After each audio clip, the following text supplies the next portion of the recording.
नमस्कार। Micro FM में आपका स्वागत है।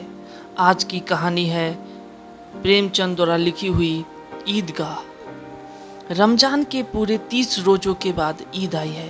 कितना मनोहर, कितना सुहावना प्रभात है। वृक्षों पर कुछ अजीब हरियाली है, खेतों में कुछ अजीब रौनक है, आसमान पर कुछ अजीब लालिमा है। आज का सूर्य देखो, कितना प्यारा, कितना शीतल है, मानो संसार को ईद की बधाई दे रहा है। गांव में कितनी हलचल है। ईदगाह जाने की तैयारियां हो रही है। किसी के कुर्ते में बटन नहीं है, पड़ोस के घर से सुई तागा लेने दौड़ा जा रहा है। किसी के जूते करे हो गए हैं, उनमें तेल डालने के लिए तेली के घर भागा जाता है। जल्दी जल्दी बैलों को सानी पानी दे दे। ईदगाह से लौटते लौटते दोपहर हो जाएगा। 3 कोस का पैदल रास्ता, फिर सैकड़ों आदमियों से मिलना, भेंट करना, दोपहर के पहले लौटना असंभव है। लड़के सबसे ज़्यादा प्रसन्न हैं। किसी ने एक रोजा रखा है, वह भी दोपहर तक, किसी ने वह भी नहीं। लेकिन ईदगाह जाने की खुशी उनके हिस्से की चीज़ है। रोजे बड़े बूढ़ों के लिए होंगे, इनके लिए तो ईद है। रोज ईद का नाम रटते थे, आज वह आ गई। अब जल्दी पड़ी है कि लोग ईदगाह क्यों नहीं चलते। इन्हें गृहस्थी की चिंताओं से क्या प्रयोजन। सेवैयों के लिए दूध और शक्कर घर में है या नहीं, इनकी बला से। ये तो सेवैया खाएंगे। वह क्या जाने कि अब्बाजान क्यों बदहवास चौधरी कायम अली के घर दौड़े जा रहे हैं। उन्हें क्या खबर कि चौधरी आज आंखें बदल ले तो यह सारी ईद मुहर्रम हो जाए। उनकी अपनी जेबों में तो कुबेर का धन भरा हुआ है। बार बार जेब से अपना खजाना निकाल कर गिनते हैं और खुश होकर फिर रख लेते हैं। महमूद गिनता है, 1 2 10 12। उसके पास 12 पैसे हैं। मोहसिन के पास 1 2 3 8 9 15 पैसे हैं। इन्हीं अनगिनती पैसों में अनगिनती चीज़ें लाएंगे, खिलौने, मिठाइयाँ, बिगुल, गेंद और जाने क्या क्या। और सबसे ज़्यादा प्रसन्न है हामिद। वह 4-5 साल का गरीब सूरत दुबला पतला लड़का, जिसका बाप गत वर्ष हैजे की भेंट हो गया और माँ ना जाने क्यों पीली होती होती एक दिन मर गई। किसी को पता ना चला क्या बीमारी है, कहती भी तो कौन सुनने वाला था। दिल पर जो कुछ बीतती थी वह दिल ही में सहती और जब ना सहा गया तो संसार से विदा हो गई। अब हामिद अपनी बूढ़ी दादी अमीना की गोद में सोता है और उतना ही प्रसन्न है। उसके अब्बाजान रुपए कमाने गए हैं, बहुत सी थैलियाँ लेकर आएंगे। अम्मी जान अल्लाह मियाँ के घर से उसके लिए बड़ी अच्छी अच्छी चीज़ें लाने गई है, इसलिए हामिद प्रसन्न है। आशा तो बड़ी चीज़ है, और फिर बच्चों की आशा, उनकी कल्पना तो राई का पर्वत बना लेती है। हामिद के पाँव में जूते नहीं हैं, सिर पर एक पुरानी धुरानी टोपी जिसका गोटा काला पड़ गया है। फिर भी वह प्रसन्न है। जब उसके अब्बा जान थैलिया और अम्मी जान नियामतें लेकर आएंगी तो वह दिल के अरमान निकाल लेगा। तब देखेगा मोहसिन, नूरे और सम्मी कहाँ से उतने पैसे निकालेंगे। अभागिन अमीना अपनी कोठरी में बैठी रो रही है। आज ईद का दिन और उसके घर में दाना नहीं। आज आबिद होता तो क्या इसी तरह ईद आती और चली जाती। इस अंधकार और निराशा में वह डूबी जा रही है। किसने बुलाया था इस निगोरी ईद को। इस घर में उसका काम नहीं है, लेकिन हामिद, उसे किसी के जीने मरने से क्या मतलब। उसके अंदर प्रकाश है, बाहर आशा। विपत्ति अपना सारा दल बल लेकर आए, हामिद की आनंद भरी चितवन उसका विध्वंस कर देगी। हामिद भीतर जाकर दादी से कहता है, तुम डरना नहीं अम्मा, मैं सबसे पहले आऊँगा, बिल्कुल ना डरना। गांव से मेला चला और बच्चों के साथ हामिद भी जा रहा था। कभी सब दौड़कर आगे निकल जाते, फिर किसी पेड़ के नीचे खड़े होकर साथ वालों का इंतजार करते। ये लोग क्यों इतना धीरे चल रहे हैं। हामिद के पैरों में तो जैसे पर लग गए हैं। वह कभी थक सकता है। शहर का दामन आ गया। सड़क के दोनों ओर अमीरों के बगीचे हैं, पक्की चारदीवारी बनी हुई है, पेड़ों में आम और लीचियाँ लगी हुई है। कभी कभी कोई लड़का कंकर उठाकर आम पर निशाना लगाता है। माली अंदर से गाली देता हुआ निकलता है। लड़के वहाँ से एक फरलांग पर हैं, खूब हंस रहे हैं। माली को कैसे उल्लू बनाया गया है। अब बस्ती घनी होने लगी थी। ईदगाह जाने वालों की टोलियाँ नजर आने लगी, एक से एक भड़कीले वस्त्र पहने हुए, कोई इक्के तांगे पर सवार, कोई मोटर पर। सभी इत्र में बसे, सभी के दिलों में उमंग।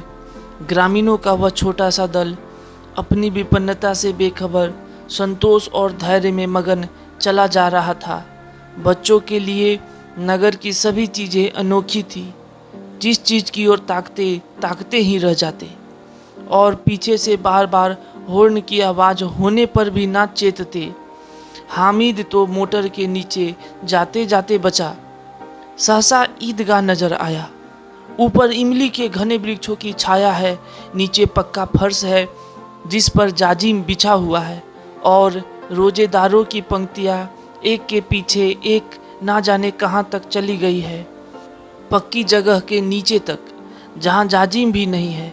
नए आने वाले आकर पीछे की कतार में खड़े हो जाते हैं। आगे जगह नहीं है, यहाँ कोई धन और पद नहीं देखता। इस्लाम की निगाह में सब बराबर है। इन ग्रामीणों ने भी वजू किया और पिछली पंक्ति में खड़े हो गए। कितना सुंदर संचालन है, कितनी सुंदर व्यवस्था। लाखों सिर एक साथ सिजदे में झुक जाते हैं, फिर सब के सब एक साथ खड़े हो जाते हैं, एक साथ झुकते हैं और एक साथ घुटनों के बल बैठ जाते हैं। कई बार यही क्रिया होती है, जैसे बिजली की लाखों बत्तियां एक साथ प्रदीप्त हो और एक साथ बुझ जाए, और यही क्रम चलता रहे।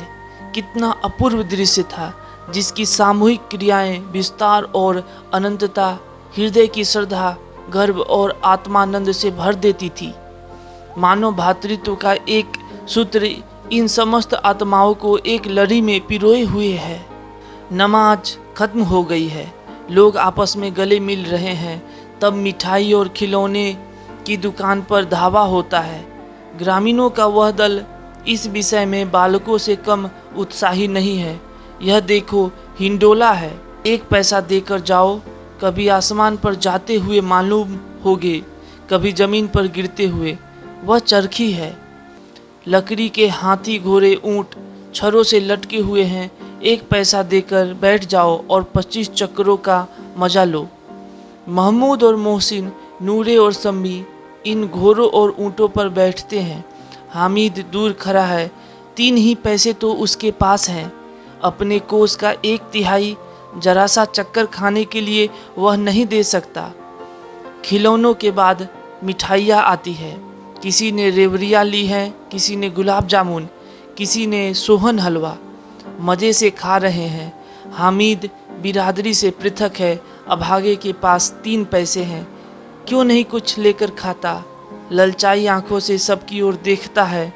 मिठाइयों के बाद कुछ दुकानें लोहे की चीज़ों की हैं, कुछ गिलट और कुछ नकली गहनों की। लड़कों के लिए यहाँ कोई आकर्षण ना था, वह सब आगे बढ़ जाते हैं। हामिद लोहे की दुकान पर रुक जाता है। कई चिमटे रखे हुए हैं। उसे ख्याल आया, दादी के पास चिमटा नहीं है। तवे से रोटियां उतारती हैं तो हाथ जल जाता है। अगर वह चिमटा ले जाकर दादी को दे दे तो वह कितनी प्रसन्न होगी, फिर उनकी अंगुलियां कभी ना जलेगी। घर में एक काम की चीज हो जाएगी। खिलौने से क्या फायदा, व्यर्थ में पैसे खराब होते हैं। उसने दुकानदार से पूछा, यह चिमटा कितने का है। दुकानदार ने उसकी ओर देखा और कोई आदमी साथ ना देखकर कहा, यह तुम्हारे काम का नहीं है जी। हामिद ने कहा, बिकाऊ है कि नहीं।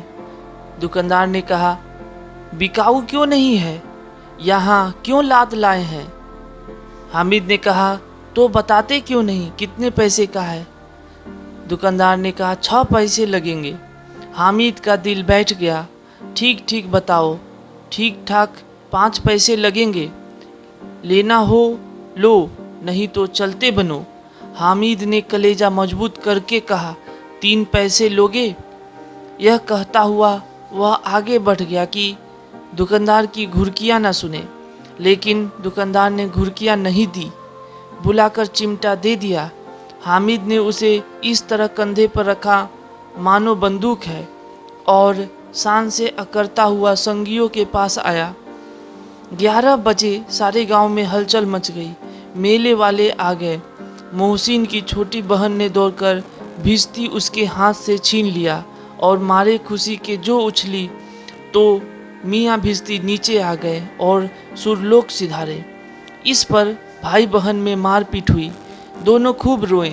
उनकी अम्मा यह शोर सुनकर बिगड़ी और दोनों को ऊपर से 2-2 चांटे और लगाए।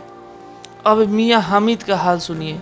अमीना उसकी आवाज़ सुनते ही दौड़ी और उसे गोद में उठाकर प्यार करने लगी। सहसा उसके हाथ में चिमटा देखकर वह चौंकी। यह चिमटा कहाँ था? कैसे मोल लिया है? कितने पैसे में? 3 पैसे में दिए। अमीना ने छाती पीट ली। यह कैसा बेसमझ लड़का है कि दोपहर हुआ कुछ खाया ना पिया, लाया क्या चिमटा? सारे मेले में तुझे और कोई चीज ना मिली जो यह लोहे का चिमटा उठा लाया? हामिद ने अपराधी भाव से कहा, तुम्हारी उंगलियां तवे से जल जाती थी, इसलिए मैंने इसे लिया। बुढ़िया का क्रोध तुरंत स्नेह में बदल गया, और स्नेह भी वह नहीं जो प्रगल्भ होता है और अपनी सारी कसक शब्दों में बिखेर देता है। यह मूक स्नेह था, खूब ठोस, रस और स्वाद से भरा हुआ। बच्चे में कितना त्याग, कितना सद्भाव और कितना विवेक है। दूसरों को खिलौना लेते और मिठाई खाते देखकर इसका मन कितना ललचाया होगा। इतना जब्त इससे हुआ कैसे? वहाँ भी इसे अपनी बुढ़िया दादी की याद बनी रही। अमीना का मन गदगद हो गया। और अब एक बड़ी विचित्र बात हुई, हामिद के इस चिमटे से भी विचित्र। बच्चे हामिद ने बूढ़े हामिद का पार्ट खेला था। बुढ़िया अमीना बालिका अमीना बन गई। वह रोने लगी, दामन फैलाकर हामिद को दुआएं देती जाती थी और आंसू की बड़ी बड़ी बूंदें गिराती जाती थी। हामिद इसका रहस्य क्या समझता? धन्यवाद।